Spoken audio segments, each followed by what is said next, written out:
Welcome to Game Changers with Molly Fletcher, where we take you behind the scenes with peak performers to learn what makes them tick and discover how you can apply their lessons to your life. I'm your host, Molly Fletcher.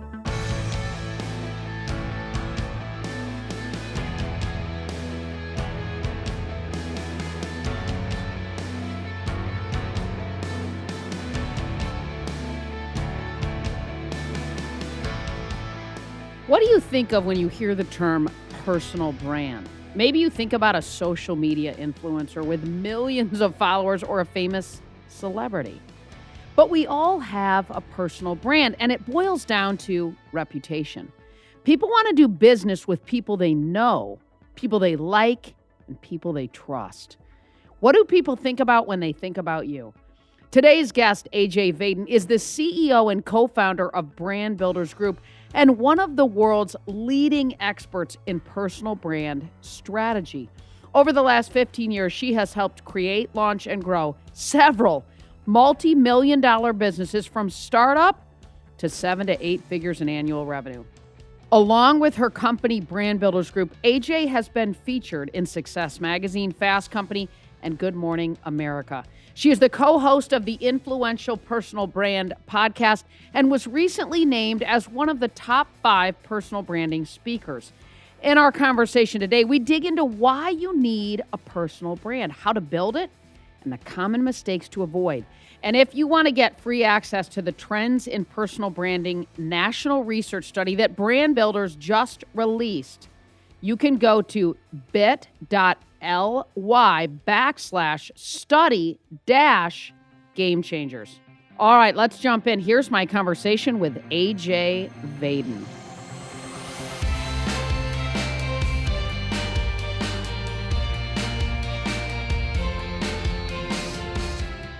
All right, so AJ Vaden, what a treat to have you on. I can't wait to dig into all things. We're digging into all things personal brands with an absolute expert. Welcome, AJ. This is going to be fun. Oh, my goodness. I'm so excited. I'm so happy to be here. All right, let's start with the basics, right? What are the components of a personal brand? Like, does building a personal brand mean that you have to get famous or have a lot of social media followers? Like, what is it, and maybe what is it not? Yeah, I love that because this has been a really big discussion amongst our team and our company and with our clients. And I think this is really fascinating because I think most people assume that a personal brand is for somebody who is a celebrity or a TV personality or an online influencer, and it's not. And we actually were asking ourselves these questions about a year ago, and we decided to go out and field this national research study because we really wanted to know, like, what are the impacts of personal branding on individuals, on businesses, on leadership, on the way that we buy and communicate today. And so we hired an independent research firm, the Center for Generational Kinetics, to go out and field a study. And we spent almost 6 months doing the study, making the questions, getting the data, analyzing the data, compiling the data. It was a lot of numbers. And I think one of the most fascinating things to answer your question that we discovered is Americans said that a personal brand to them is simply someone who is recognizable. That's it. Wow. Okay. And so we took that and we said, now we already had our thoughts about what personal branding is. You know, we're a personal brand strategy firm. And we have always said that a personal brand is the digitization and the monetization of your reputation. And a reputation is something that everyone has. And we believe that a personal brand is the more intentional focus of building your reputation. And I would even sum it up in going, like, one of the things we talk a lot about is that a personal brand is simply what people think about when they think of you. There's an underlying component of a personal brand, and it's trust. And so it's like, who do you trust more? Do you trust the person that you see every day, that you transact with, that you interact with? Or do you trust the person who's just on a screen? So you may know them more, but who do you trust more? So, AJ, question: Who should be building their personal brand, right? Like who, because some people think about this in the traditional sense, right? But how do we reframe the way we think about who should be building personal brands? Yes, and I would say all the people. I think all. Now, of course, I think that because I am a part of a company that builds personal brands. But I think this exact same question should be: is who should be building their reputation? Which reputation, of course, you and Rory, your wonderful husband who leads BBG with you, Brand Builders Group with you, that's what he studied for years, this reputation. And obviously, it matters when we think about building our personal brand on it. Yeah, I mean, we really believe it does not matter what business you're in, what industry you're in, what you sell, what you do. Your reputation will go with you across businesses, across industries, across companies, across people. It's not going anywhere. And so, as much as you care to build your reputation, it would be the same with building your personal brand because your personal brand is just the forward facing, the public facing version of your reputation. What are the most immediate things, someone who's listening, that someone should do that wants to build a personal brand? Like, what would you say are the first 3 to 5 things somebody should start doing? Yeah, well, I think this is a really great component of really asking yourself one, what do I want to be known for? It's like when people think of you, what do you want them to think about? Right. And one of the things that we spent a lot of time talking about is we discovered through this entire process. Now, some of these were our own hypotheses. Some of them were proven wrong. Some of them were proven right, which is what we wanted.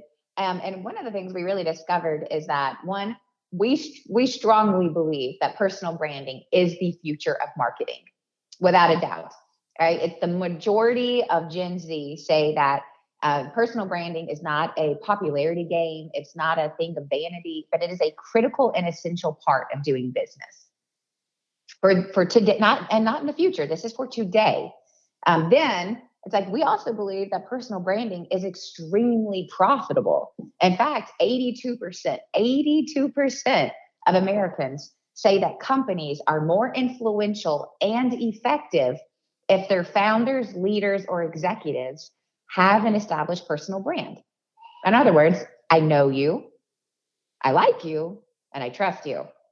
And then, not last but not least, is that personal branding is a trust accelerator. And that's what I'm going to just spend a second on. And so the question is like, well, then how do I expedite the process of which someone can trust me? And that's where I really think like that's where this question comes in. It's like, okay, if I want people to trust me and I want to be known for something, well, then people have to be able to see me. They have to be able to get to know me. And then they have to be able to learn from me. And those are the three things that we believe accelerate trust, and which personal branding is a huge accelerator of that process. Wow. So, see me, know me, and learn from me. So, what are the ways that somebody would start doing that? Social media, all of those kinds of things? I mean, yes and no. I strongly believe that millions of followers do not make you millions of dollars.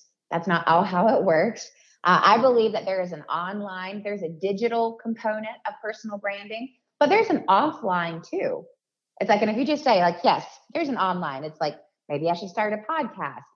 Maybe I need to be making TikTok videos. Maybe I need to be more on all the different social media platforms. Maybe I need to be blogging. Maybe I need a website.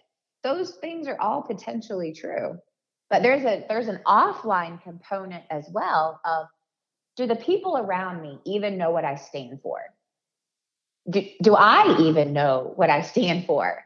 And it's how am I using that at the company level with my team, with my employer, with my local networking group, at the Chamber of Commerce, at my church, at the nonprofit group I volunteer at. So there's an offline component of going, this is what I want to be known for. This is what I stand for. This is how I want people to think of me when they think of me. And there are many things that we can do that do not take a ton of time and definitely don't take a ton of money. But it does take an opportunity of just sitting down with some strategic questions and asking yourself, like, wow, am I being intentional with how I want to be known, with how people view me?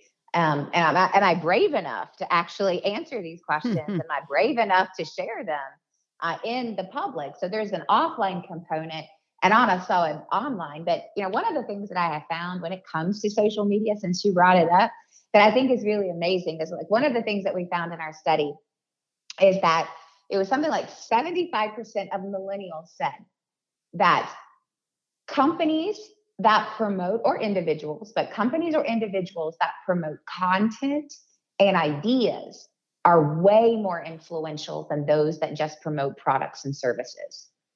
And so I think a lot of that comes into, it's like people are saying, I need to learn from you. I need to get value from you. I need to know you before I meet you, before I buy from you.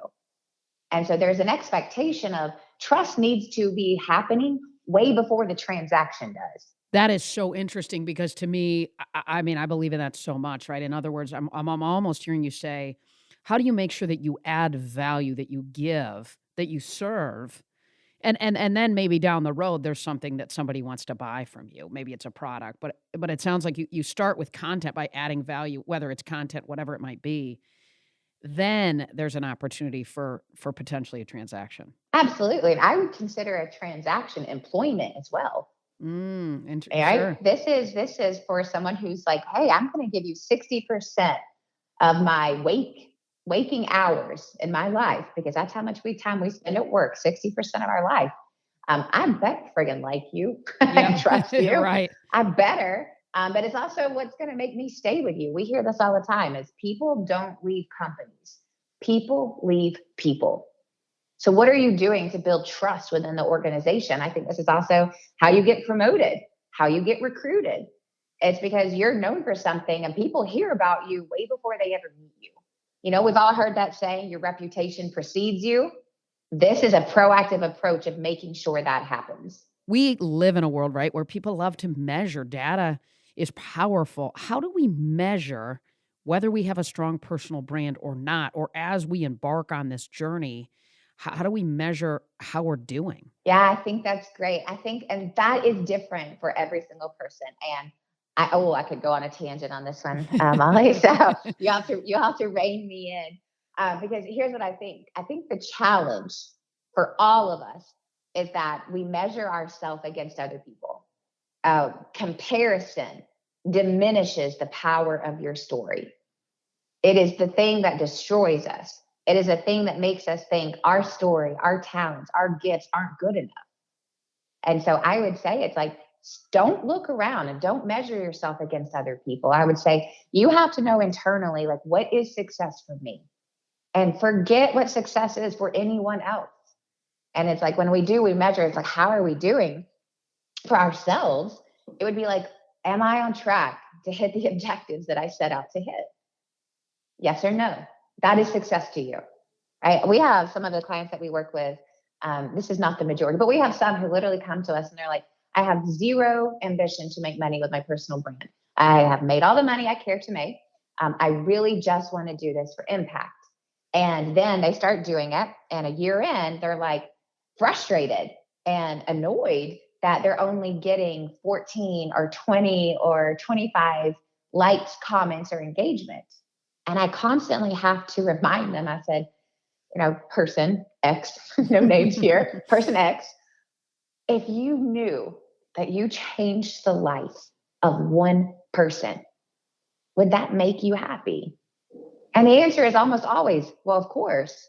I'm like, that is what you're doing. These are not numbers. These are people.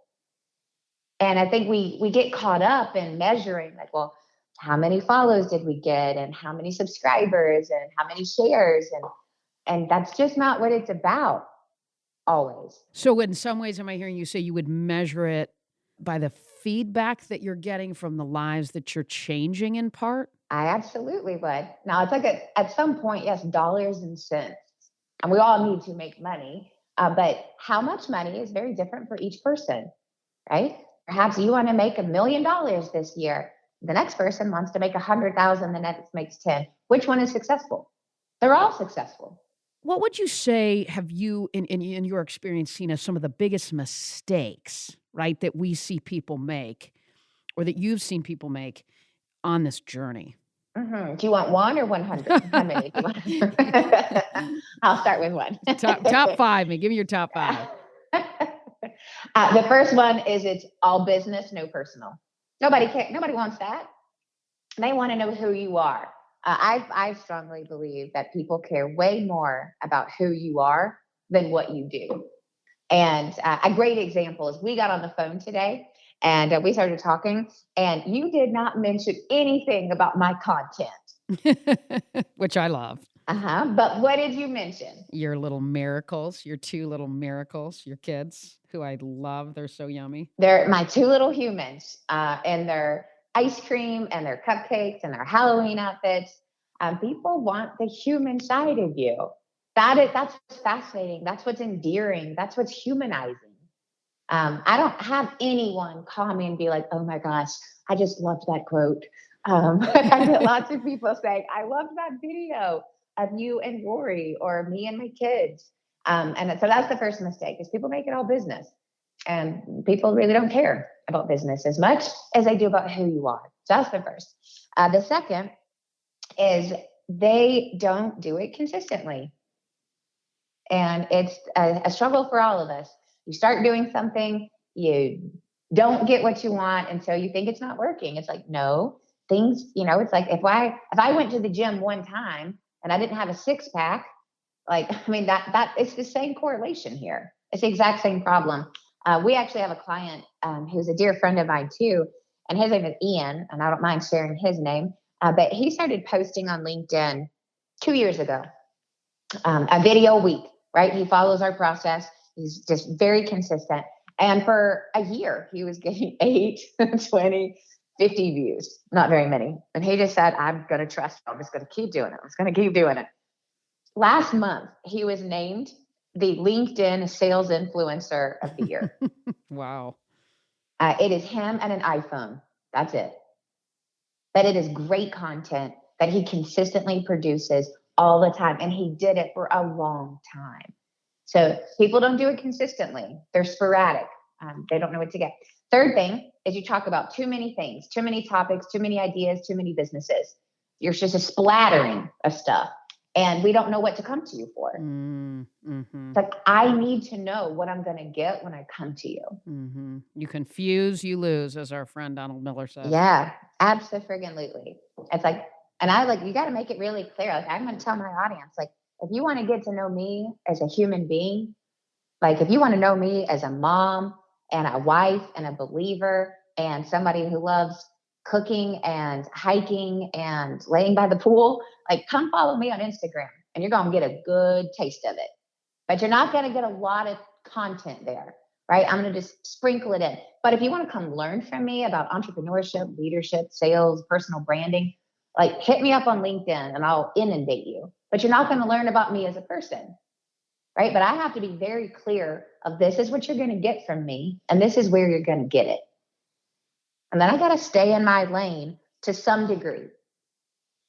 So those would be the big ones. What do you say to somebody who is just not comfortable or hasn't been being out front, right? That just not comfortable with the spotlight, right? Not comfortable with the attention, if you will. What advice do you have for somebody that's a bit of an introvert? That's, what Susan Cain wrote an incredible book about. Yes, I personally think that there is a component of an introvert in all of us, and we have to figure out what inspires us to the point of we can't hold it in.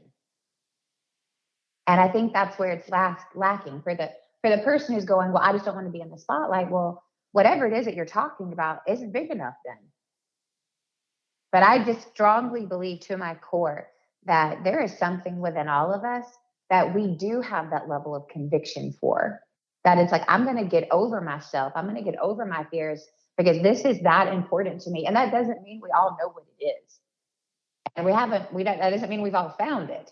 But at some point in our lives, there will be something that you're like, I cannot hold this in. And then for those of you who are just terrified of being in front of the camera, which that's a real thing. I understand that's a real thing. Then it's like, we got to find ways around that. Like I have so many people that I work with that they're like, I cannot. It's like, as soon as the camera, I see the red light, I freeze. I'm like a deer in headlights. And it's like, great, then let us interview you, right? Forget the camera is there. Like, let's make this a conversation. Some people are better at the written word. Some people are better on audio, right? And there's all these different ways of working around it. But I think a simple thing is, if you just don't know what to say when the red light goes on and you're like, oh my gosh, I'm petrified, do a panel, do an interview. I think the same thing works in person. I was at an event just a couple of weeks ago in Phoenix, Arizona, where the host of this large event had everyone who was speaking that day. They were not speakers. They were not professional speakers. This is not what they did for a living, but they were incredible leaders and entrepreneurs and business owners. And she said, I didn't want anyone to turn down the opportunity to share their insights because they weren't a speaker. And so she changed up the entire format of the event, and the entire event was interview style. And you could just see these people turn on and share information that they probably would have never been able to articulate in a speech. But with simple questions, talking about what they know internally, it was magical. It was phenomenal. So there's a way around it that I think for all of us, we've got to figure out, what is that thing that we just feel convicted to talk about? I think, too, the other thing that comes up for me is, shift the story that you tell yourself around it to one that you're doing this for others, that it isn't about you. It's about the opportunity to share, to contribute, to add insight, knowledge, your perspective around something that helps other people. And to me, that could help somebody who isn't feeling comfortable with it potentially shift the story, shift the mindset to then change the behavior. Oh, yes. My husband always says, when your heart's on service, you're never nervous. I love it. I love it. So you have spent the better part of a year, as you shared, working with a research firm on the trends of personal branding, on the study. And people can download that for free at brandbuildersgroup.com/study. And we'll put this, of course, in the show notes. What would you say were your biggest takeaways from the research study? Like, if you had to boil it down to the aha moments that we can lift up and apply to others to help them, lean into this shift in methodology and mindset really around personal branding. Yeah, so love this question, because I'm going to geek out for a minute. This is my favorite thing to talk about right now. So I think one of my favorite data points, and there's a ton of data in here, y'all. Like, if you go download the study, it's 85 pages of data and call outs. It's incredible, if I don't say so myself. I think it's really good. I agree. But one of the most incredible things that we took away from this is one of the questions we asked, and again, this is just in the United States, so it's just Americans for you global listeners. Maybe one day we'll do it globally. But right now, just in the United States. And we said, when it comes to deciding whom you're going to hire, what are the most important deciding factors? And we said, we want you to pick 3. And there was a long list of things. There were things like a viral YouTube video, or did you have a TED Talk? Are you the host of a podcast? Do you have a blog? Do you have a nice website? Are you a speaker? Are you a consultant? We also wanted to know if you had a self-published book, a traditionally published book, a best-selling book, or even a New York Times best-selling book. Like, we had all these different things, and we said, we want to know. There was about 20 different options. What are the most important things for you when deciding whom to hire? It was none of those. It was mind-blowing to me. The number one thing, 62% of Americans said the most important factor to them when deciding whom to hire was whether or not they had testimonials. Oh, wow. Interesting. Like, what? And so, 62% said testimonials. And so as we were getting into the data, it was really fascinating. And it goes back to this underlying component of this entire study, which was trust. It's about trust. What Americans are saying, it's like, listen, it's great if you've got a bunch of followers and a bunch of engagement. Good for you if you've got a TED Talk. Wonderful. You've got a book. Don't care. What I want to know is, from other people who hired you, or from other people that work with you, are you who you say you are? And do you do what you say you're going to do? That's what I want to know. And it was just like, to me, it was incredible, because it's the cheapest, fastest thing that we can do. It's like for all of us today, it's like we could get off the phone and by the end of the day have new testimonials. It's like we can do that tomorrow. And I just like doing that versus trying to write a book or get a Right. TED talk. Right. We're talking about like years of difference here. And so it was really refreshing and enlightening of going, yeah, it's not that these other things aren't important. They surely are. But at the end of the day, the thing that's most important is the things right at our fingertips. The other thing, the same line of data points. I thought this was so fascinating. And my husband thought it was so annoying. We asked that question. And this is so wild to me. Americans said you could have a blog, a self-published book, a traditional published book, or a New York Times selling book, and they all held the exact same level of credibility. Now, just think about that for a second, Holly. That's incredible. How Right. long does it take to write a blog, and how much effort and time and money does it take to get a New York Times bestseller? And they're like, yeah, same thing. Wow.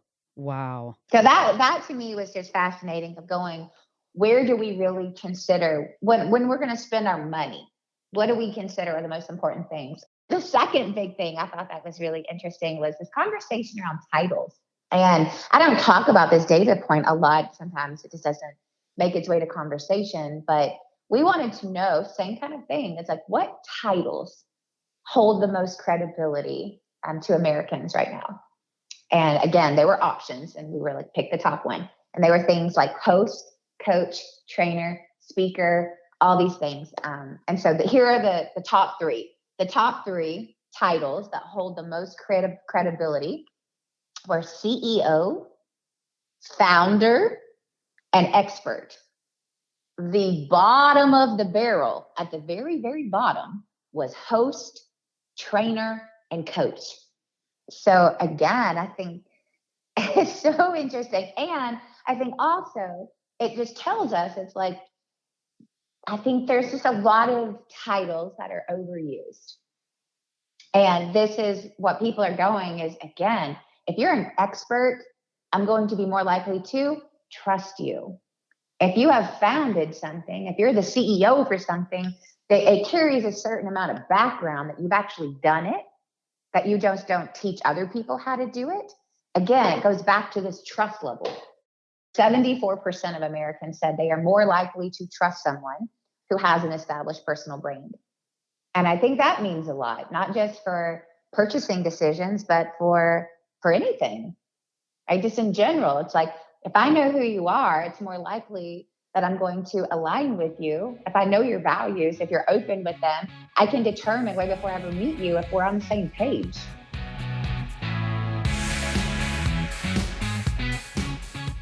In just a second, we'll get back to the conversation. But first, I want to share some exciting news.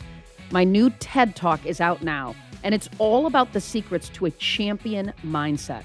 For more than 15 years as a sports agent, I had a front row seat to peak performance.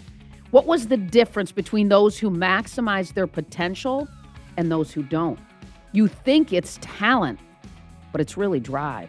And the real magic happens when the drive to achieve is replaced by something more sustainable, the drive to get better.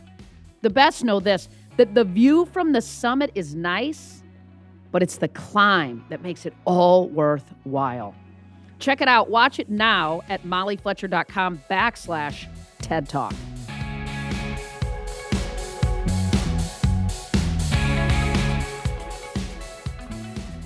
If I'm listening and I'm the director of sales for an organization, or I'm chief revenue officer, or if I'm, chief people officer and I'm listening, or I'm at home with my kids, they can't put CEO. They maybe don't have founder. They don't have expert. What advice do you give to somebody in those roles as it relates to positioning themselves externally and titles? Oh, yeah. This is, our team calls this the AJ rule, because I strongly believe that to be an expert, you simply need to know more than your audience. And we are all the expert in something, like in something.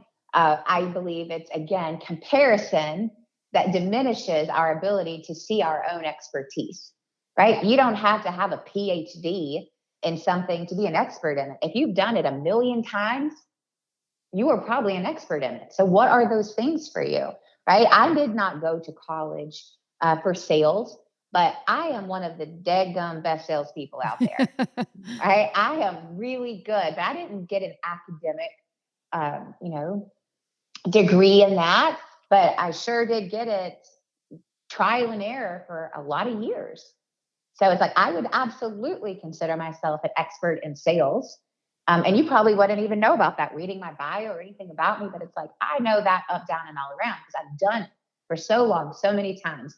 I spend time reading about it. So again, it's like, let people harness your own power, your own interest, and make yourself really good about it. The only thing that's different is how much time and effort are you going to commit to something? Yeah, and I know you and I have talked about this, right? The more you speak, the more you speak. Yeah, always. Can you give some real life examples sort of corporate brands? And I saw these in the study.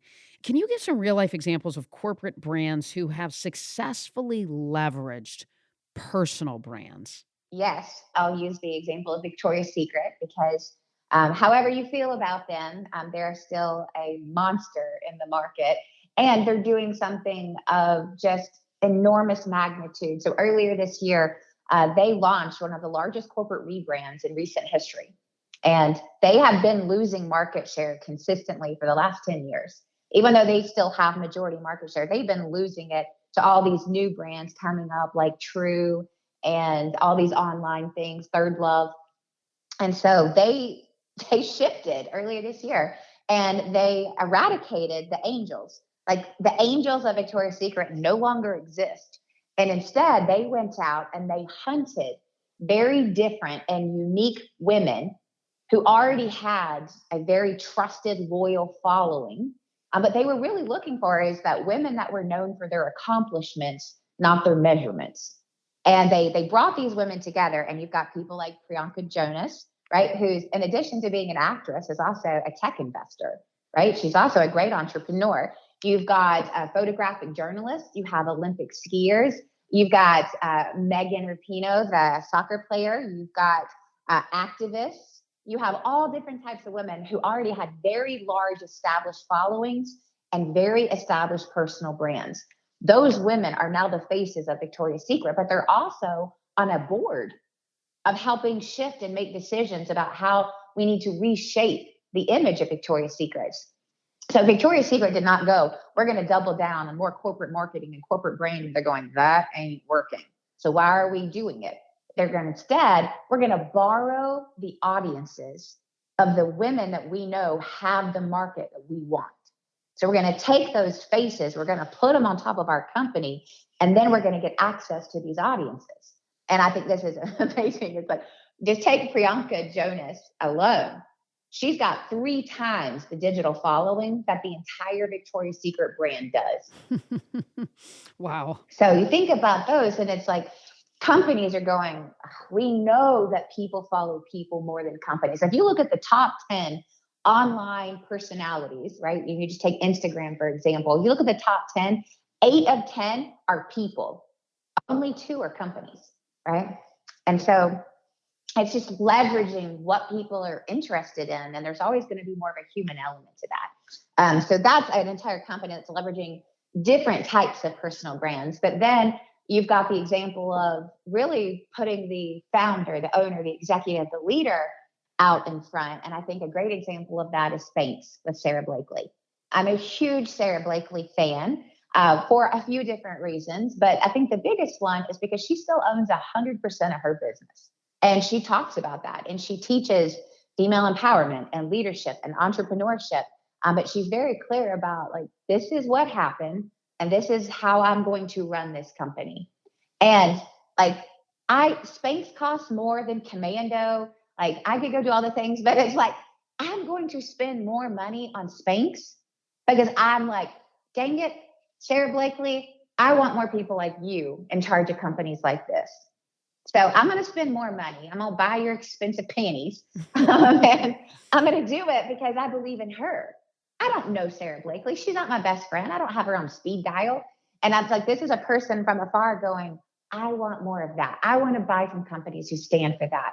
So I think Spanx and Sarah Blakely have done a great job of Spanx is independently well known, right? But I really believe Sarah Blakely is just as well known. Like they have really positioned her in a way of she's out there speaking, she's on social, she's got the master classes going, and it's causing people to fall more in love with the product because they love her. She lives about a mile from me here in Atlanta, and so but it's so interesting because when you think about the things that she posts are often personal stuff, right? Kids, and then she'll weave in some business stuff here and there, but in general, it's things that make you laugh, things that embarrass her. I mean, I've read a little bit about her strategy on social. It's very interesting. But it's again, it's those things where it's like, how are you positioning the people at the helm to get more recognition and to get more credibility for companies? And you see it happening in the opposite way as well. And in this study, we talk about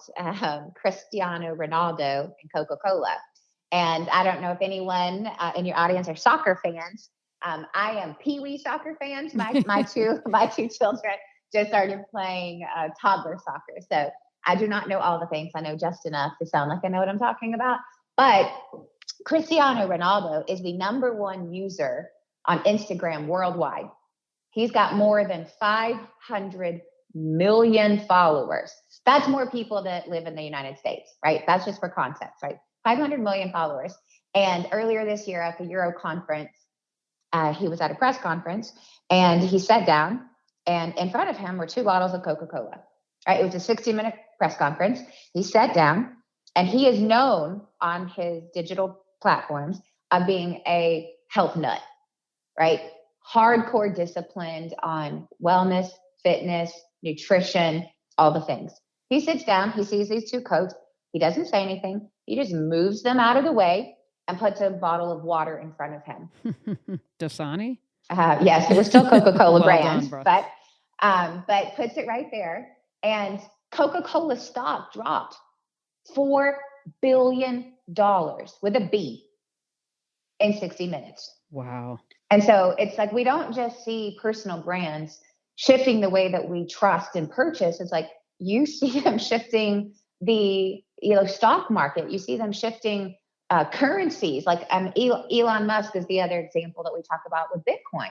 It's, whatever he tweets is whatever you can expect the currency to fluctuate with Bitcoin. It's crazy. That's incredible. I mean, no, that's so interesting. And, it's amazing to me, AJ, right? When I was an agent, Twitter had just begun. I mean, social media had just started sort of kind of halfway through my career as an agent. It was so interesting because so many of the athletes that I work with were like, what is this? I mean, what is this Twitter thing? Like, what am I going to do with this? Like, tell people what I'm doing all day? Like, this is so weird. And now, of course, so many of the guys and gals that I work with have, 2, 3, 5+ million followers, right? So, and are, to your point, leveraging those associations for good. Did you find the trends to stay pretty true across generations, or did, big sort of generational differences emerge? Oh, yeah. So across the board, millennials, right? And many of you don't think you're a millennial who's listening, and surprise, you are. Millennials are considered age 26 to 44. 44. So there's really kind of broken, and we've got older millennials and you got younger millennials. But millennials were the generation that this was most significant. In fact, 88% of millennials said that they think companies should invest in all of their employees building their personal brands, right? Who to be a better ambassador or advocate for your brand than the people who work for you. Sure. But no, by far and large, it was millennials. Then it was Gen Z, then Gen X, then baby boomers. But there were still some stats that were overwhelmingly over the majority, even with the upper end baby boomers. But I would say consistently throughout the entire study, by far and large, millennials are going, no, this is a necessity for today, not in the future, for today. then Gen Z, then Gen X, then baby boomers. Is there anything else, AJ, you'd say to the Gen Xers or the boomers that are like, I hear ya. It's good for trust, reputation. Like, I'm getting some of these data points are pretty powerful, but this isn't really for me. What's your sales pitch to that group that maybe has a little bit of hesitancy around it? I would say, are you looking to retire early? It's kind of like, I liken it to, 30 some odd years ago, 35 years ago now, when email came on the scene and everyone was resistant to email, right? They're like, oh, what is this thing? We're going to send communication through this online channel. What is this? It's not all that different. It's like, imagine doing business today without email, right? That is social media. That is marketing, right? And now that is the shift towards personal branding. And it's like, those are the shifts. They are happening. This is not theory, right? This study is not an idea. No, these are data points. This is real money, real currencies, real transactions happening in real time. And so I think for a lot of people who are super resistant to it, like somebody gave me the example a couple of weeks ago about an attorney who doesn't have a website. And they had referred, and they're like, oh, it's just a word of mouth thing. And I was like, a word of mouth thing? What do you mean? Like, I cannot go to a website and learn about this person. Like, is this a real business? Is this a scam? Like, literally, these are the thoughts going through my head. Like, you just want to give me a phone number and this person is then I'm just going to write them and mail them a check? I don't think so. I tell you, I read all of the study and shared it with my team. I found it to be incredibly interesting. And to your point earlier, I can't encourage people enough to download this because it's really eye-opening. Regardless of the role that you're in, the level of depth and sophistication that went into this study was, it was no joke. You wrote a pretty darn big check for it too. I know. We did. I know. So AJ, we end with rapid fire. I'm going to hit you with some quick ones. You just tell me what comes up. Okay. Let's do it. What is a book you recommend most often? Oh, probably The 5 Dysfunctions of a Teen, Patrick Lencioni. Great guy. He's been on our show. Love him. Last show you binge watched? Ted Lasso. How good is that show? I love that show.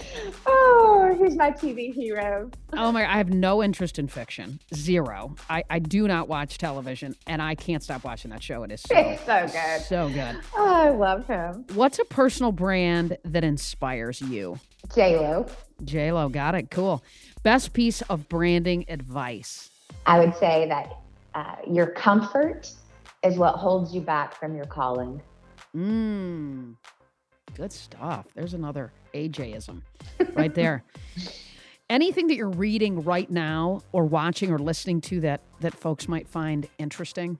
Yeah, actually, there's probably a couple of things that I think are really good right now that I'm reading. There's actually a book a girlfriend just gave to me, and it's called How to Style Your Brand, Everything You Need to Know to Create a Distinctive Brand Identity. And it's kind of like branding for dummies. I think for anyone who is on a brand or a personal brand journey, this is an amazing book to take an introspective look of who am I on the inside and how do I want people to see me on the outside? The show's called Game Changers. So one last question, who's a game changer or what game changer inspires you and why? I mentioned her earlier, but I'm going to say Sarah Blakely again. I think what she has done, and I think the story of her beginnings is really powerful. I love a good comeback story. I love a story of perseverance. I love a story of I was told no, I kept going. I was told no again, I kept going. I love those kinds of stories because I think that's the majority for all of us. And it's a sign of perseverance of like, if you believe in it enough, you can't stop. Yep. Like you can't stop. You just got to keep going. And it's a good reminder that we all can keep going. We all get told no. And there's still victory at the end. Right. No, I couldn't agree more. If you want it bad enough, right? The hurdles, the speed bumps along the way, that's all they are. But you just drive right over them and you keep going, right? If you want it bad enough. But yeah, no, you don't become a billionaire, right? With a B by accident. And no. with some hard grinding along the way. So that's awesome. I love it. AJ, this is great stuff. Again, I'd encourage people to download the study, brandbuildersgroup.com/study. Check it out. It's good stuff for all of us, regardless of where we are in our lives. It's good stuff. AJ, thanks so much. Oh, it's my pleasure. So happy to be here.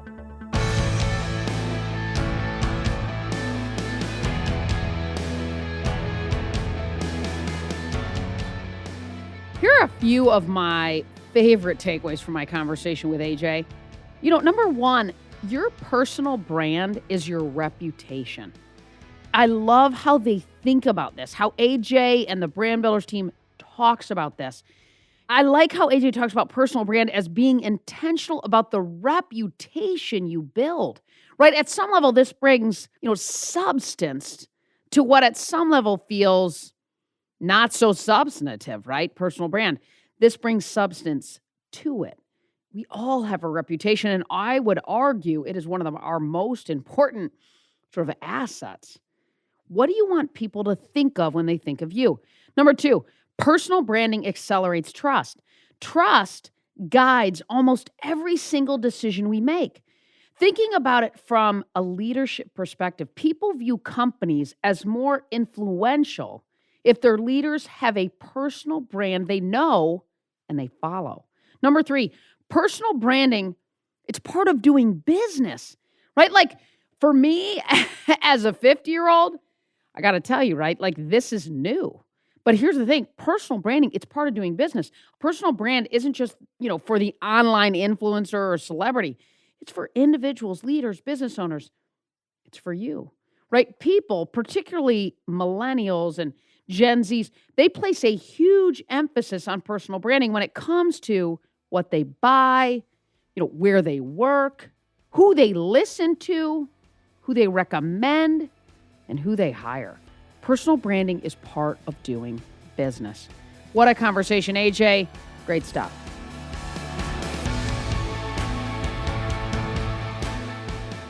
Thanks, as always, for listening to Game Changers with Molly Fletcher.